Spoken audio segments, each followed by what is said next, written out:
Good morning. Welcome back to the Broadcast Retirement Network. I'm Jeff Snyder.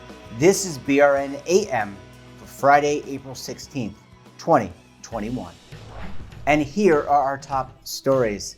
The pandemic upends real estate prices, and real estate investors are betting big on a return to doctors' offices. Well, joining me now to discuss this and a lot more is Deidre Willard. She is the editor of millionacres.com. Deidre, so great to see you. Thanks so much for joining us on the program this morning. Good to be here and glad to be back. Yeah, it's great to see you and great to talk a little real estate and both residential and commercial this week. Let's talk about real estate prices because I think, just based on anecdotal evidence, that the pandemic has really upended or changed the perception of how people view real estate and real estate prices, especially with some people migrating out of the big urban centers and moving to more suburban locations. What can you tell us? I think it's really interesting right now because we're seeing a bunch of different stories emerging. And I think we can't really look at last year as an ongoing trend, but it was more a kind of a shock to the system. So a lot of news outlets reported the urban exodus, and that certainly was true, but the enduring value of cities is still there. And I think that's something we're really starting to come back to as things reopen and as people consider their lives post-pandemic. Yeah, now do you think, or is there evidence that shows that maybe some of this exodus, I know we're in the month of Passover, right? So some of this exodus out of some of these cities was a result of just generational shift. For example, maybe the millennial generation getting a little bit older, wanting to settle down, have families. Maybe they wanted to move, they were thinking about moving, and they said, hey, now's a good time as any. City's shut down. Let's make a move and let's think about it. Do you think that had a lot to do with it in addition to the pandemic?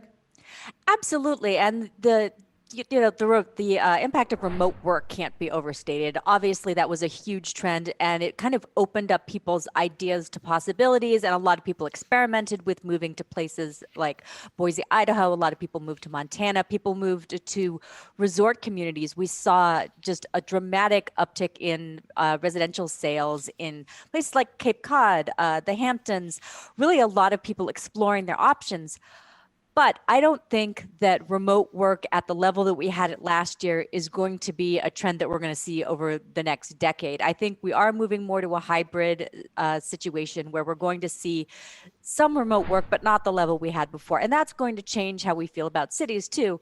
And also part of being in a city is the benefits and the amenities of being in a city. And those are going to open back up. I think one of the things that I'm studying the most is New York City, of course, because a little bit, as New York goes, so goes the rest of the country to some extent.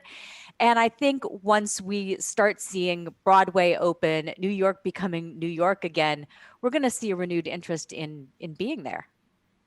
I agree with you. New York's, having lived in the area, New York's a great city, obviously negatively impacted by COVID, is, probably hit as hard as any city in the world, and shut down. And, the restaurants, you mentioned Broadway, but the transit system allows you to get, it really is convenient. And for those younger people looking for their first job, many of them travel to a city like New York or Chicago or San Francisco. Maybe not San Francisco, maybe San Francisco, depending on the job opportunity. But they go there because there is so much to see, do, and grow and develop and learn, and a lot from a cultural perspective.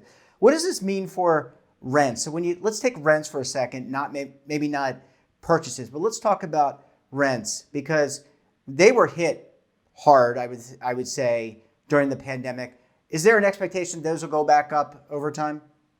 Over time, but slowly. So in San Francisco, rents fell really dramatically, 25 to 30% in the height of the pandemic. That's coming up a little bit, but it's coming up slowly. In New York, one of the things that we're seeing, I was looking at some data from Urban Digs, a lot of landlords are keeping inventory off the market when it comes to rentals. And that's partly makes sense because you want to increase demand and you don't need to have all that rental inventory just sitting there. But it doesn't give us a full picture of what's really happening in terms of rental prices and demand. Let's talk about purchases because we've been talking with you and others about the elasticity around the housing market it's been very inelastic, Yeah. especially if you're a first-time buyer, right? You can't find a home. There's not a glut of homes in inventory. Let's talk about what this means going forward. Certainly longer term, you would think that the inventory catches up with demand. But what about in the short term? What about in the next year, 18 months, 24 months? In the short term, it's really, really tough. I'm hearing so many stories of buyers, especially first-time buyers, trying to get a house, getting outbid by large numbers, by like $25,000. Most things are selling for asking price or even slightly over asking. The amount of time a property on the market is just lightning fast. It's 20 days or less in some markets. And so all of that is just putting so much pressure on. And none of us seem to know. Every economist I talk to, they don't know how we're going to unlock that inventory either. Demographically, it should happen, but it's not happening right now. And the only bright spot, I think, is that the condo market prices aren't rising as much and there is not as much activity there. But that's partly because of COVID. People got really biased about not wanting to live in a large building. So that's where the opportunities are right now, but that's not sort of aligned with what the buyer demand is. You talked earlier about returning to the office, that hybrid approach. What about commercial real estate? I know we're going to talk more about commercial real estate as it relates to doctors in the second segment, but are you seeing any additional variance or change in the commercial real estate market? For example, are more leases occurring? Are there subleasings occurring? How is that shaking out?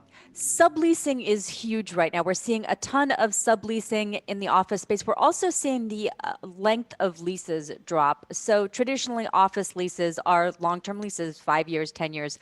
We're seeing a lot of negotiation right now. The lease, the person who wants the lease, the company, is really kind of in the buyer's, the catbird seat. They can kind of determine how long they want the lease. There's a lot of negotiation going on. So commercial prices are starting to stabilize a little bit. We're starting to see more deal flow. Last year, deal flow stopped and people thought prices were going to drop, but they didn't, simply because there wasn't as much deal flow. Now we're starting to see deal flow. Prices never really dropped the way that a lot of people thought they were going to. And so last year, a lot of different investors put together these distressed asset capital funds. And there are billions of dollars right now of people kind of looking for those deals on the commercial side. They're not really there because none of the sellers have been in that situation in which they absolutely needed to sell yet. Those assets aren't distressed yet. Will that happen? It's starting to happen in retail. It's starting to happen in hospitality. Office, it's not happening quite as much. I want to ask you about, when we last spoke, data centers. They were a hot commodity, a hot property, pun intended, for real estate investors. You mentioned retail. That looks like, I was looking at the consumer sentiment, I think out of the University of Michigan, looking very positive. I think that, you look at the market conditions, at least temporarily, people thinking about spending, the pent-up demand. What about that retail sector? We're going to see more leasing at malls. Are we going to see like I'm trying to name some stores. I can't think of any. Starbucks, they're in every mall. They're in every location in the entire universe. But are we going to see more retail investment, more leasing, subleasing, et cetera? We are seeing some different types of companies look for more leasing space. But the interesting thing is it's not happening as much at the traditional malls. It's happening more at grocery store anchored shopping centers, open air malls. Those are really where the activity is. The other thing to keep in mind is dollar stores, Dollar General, Dollar Tree, all of those are taking up a lot more space. They're doing a lot more leasing. Discount stores like TJ Maxx, they're adding stores as well. Bed Bath & Beyond is looking for space. So you've got a lot of different kinds of companies looking for space, but they're not looking for space in those traditional enclosed malls. And that's why you're starting to see higher vacancy rates and also some more mall conversions, whether it's fulfillment spaces or other things like that happening in traditional malls. Yeah. Sorry to interrupt. I was going to say, my wife and I have been to a local mall here in Charlotte, the South Park Mall, numerous times in the last 2 weeks walking around. We always seem to kind of find our way to Banana Republic, but you're right. I could see more outdoor malls, which I guess would be more COVID safe in the long run. Mm-hmm. Deidre, we're going to leave it leave it there. When we come back, we'll talk to Deidre about real estate investors making the bet that people are going to return to their doctor's office. You're going to want to stay tuned right here on BRN AM.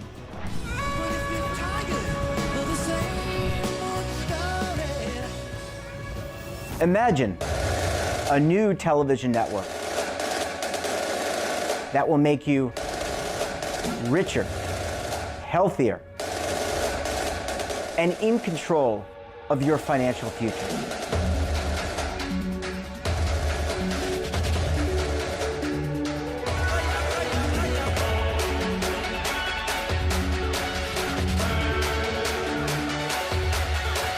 This network is for the policewoman in Nashville, Tennessee, the baker in Dubuque, Iowa, the teacher in Lexington, Kentucky.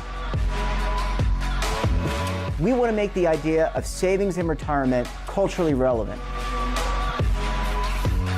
But what do you see as a defining issue of the midterms?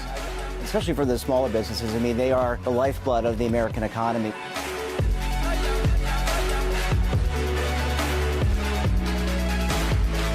Featuring exclusive interviews, current affairs, and docuseries. 33 years old, you retired early. The philosophy is money only matters if it helps you live a life that you love. But you got to start thinking about retirement as soon as you get in. The Broadcast Retirement Network will drive very high engagement with premium partnerships. So this isn't retirement and savings for your parents or grandparents. This is for all Americans. And we're going to change the way you think about money.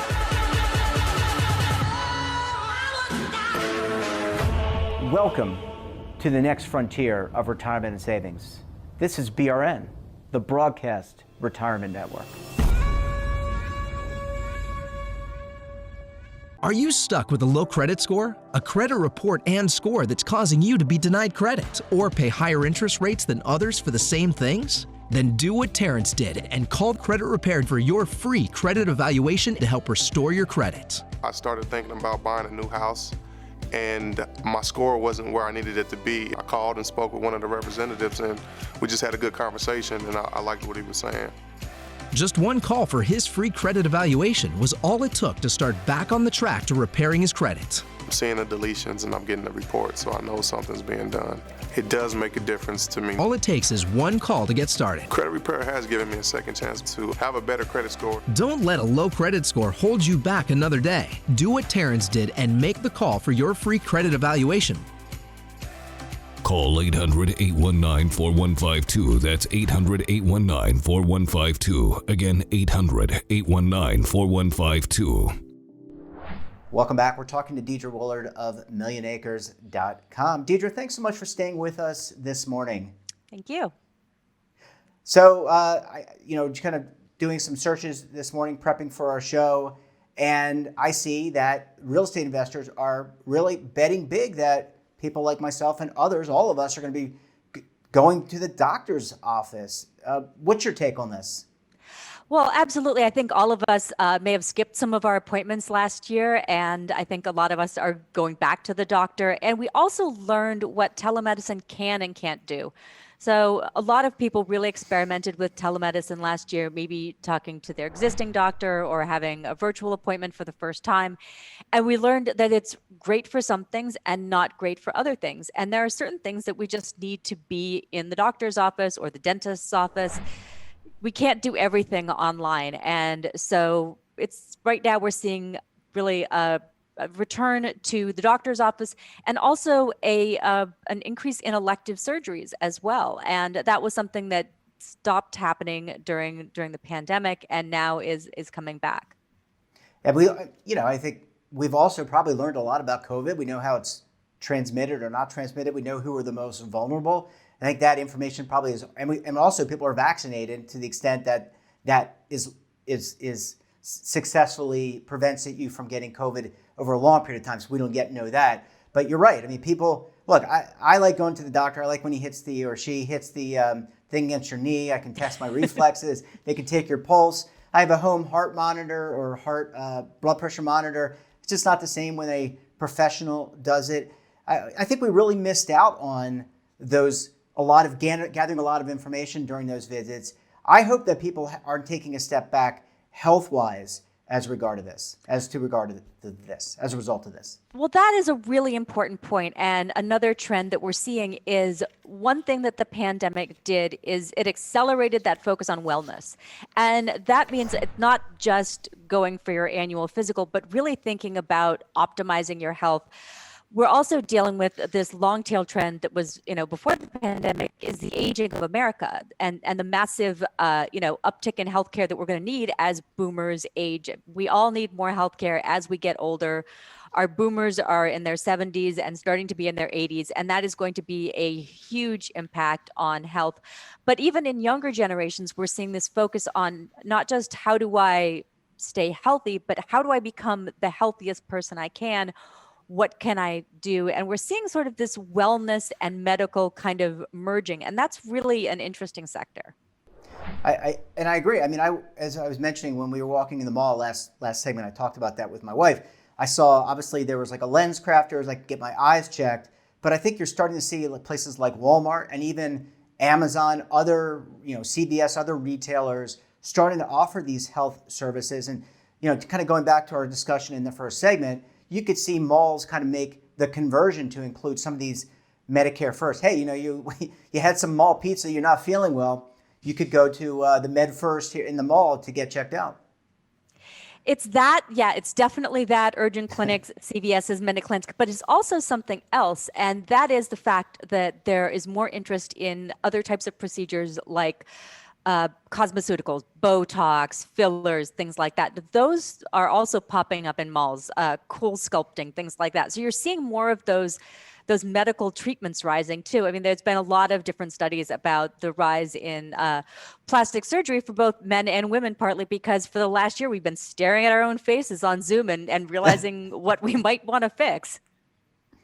Yeah, well, I'm hoping for a hair transplant location in a mall. I can go in, we can pick up some pizza, maybe go to Banana Republic, and I can get some hair added. I think that would add a lot, lower my age, how old I look. But what about, I recall going to the doctor, going to his or her office, being high rise.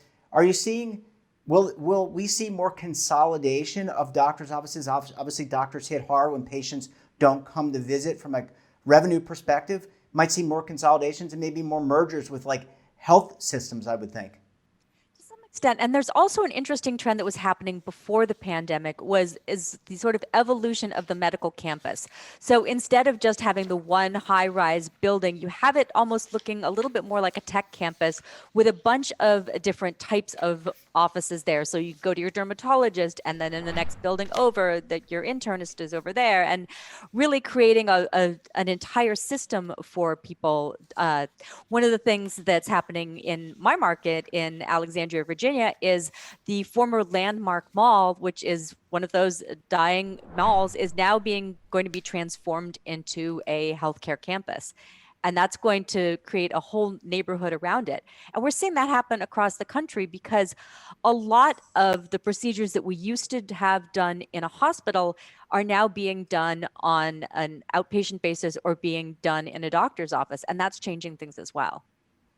Yeah, you mentioned people looking at themselves on Zoom and evaluating themselves. I would make a recommendation.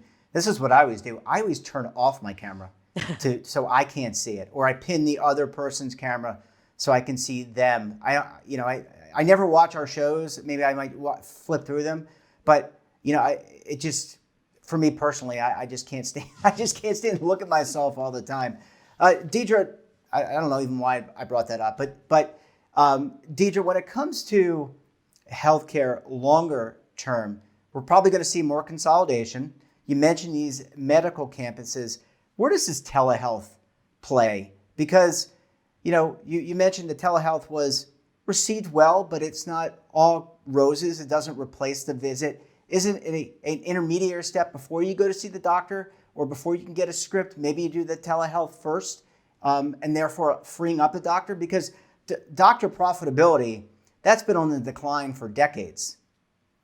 True, but you have to also consider now, if you have a doctor who's doing telehealth, that also means that they're going to have a space with a big monitor with room for that. So that actually means that they may need more space.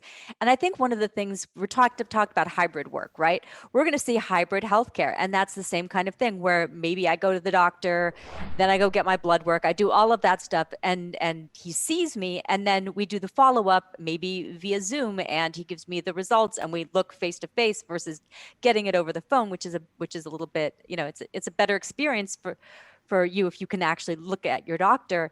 And so I think that we're going to see an increase in the need for those types of rooms, and that's also and really integrating technology. One of the things that really fascinates me, I've talked to a bunch of people in the modular healthcare space talking about building healthcare individual rooms as kind of like a tech hub, so that when you're at the hospital or you're staying somewhere, there's a monitor in there already. It's already got sensors in it. So really healthcare and in-person healthcare is going to sort of embrace some of that technology as well. It's going to be, look, I think this pandemic has done a lot of bad, hurt a lot of people, obviously killed people, Yes. set people back mentally, but we've learned a lot. And we've learned, we've actually kind of, I think, moved to a different paradigm, both with work and healthcare and other aspects of our daily life. It's going to be interesting to see what the new normal looks like. Deidre, we're going to leave it there. Always a pleasure chatting with you about all things real estate. And, we cover a lot more. We covered hair transplants. We covered actual health procedures. Always great talking with you, and we look forward to having you back again very soon. Great. Thank you so much. And that wraps up this episode of BRN AM. Have a topic of interest, someone you think we should talk to, then drop us a line. And don't forget, for all the information in retirement markets, technology, personal finance, so much more, all in one place, check out today's edition of our newsletter, The Morning Pulse, and of course, our website. We're back again tomorrow for BRN Weekly. We'll have a very special guest. And of course, we'll take a look at some of our best segments for the week. So until then, I'm Jeff Snyder. Stay safe, keep on saving, and don't forget, roll with the changes. Waiting here for you to take and drink of. But if you're tired of the same old stuff. Are you being audited and do you owe the IRS $10,000 or more in back taxes? Is the IRS threatening to take more of your money? Don't fight the IRS alone. The Tax Doctor is here to help you negotiate your tax bill and reduce your stress. The IRS can freeze your assets and seize your bank accounts, but you can stop these IRS actions. The Tax Doctor will work with you using our years of experience to represent your case to help you get the best resolution under the IRS guidelines. Help is here to deal with the IRS to reduce your stress. We've handled thousands of cases, so we know what we're doing.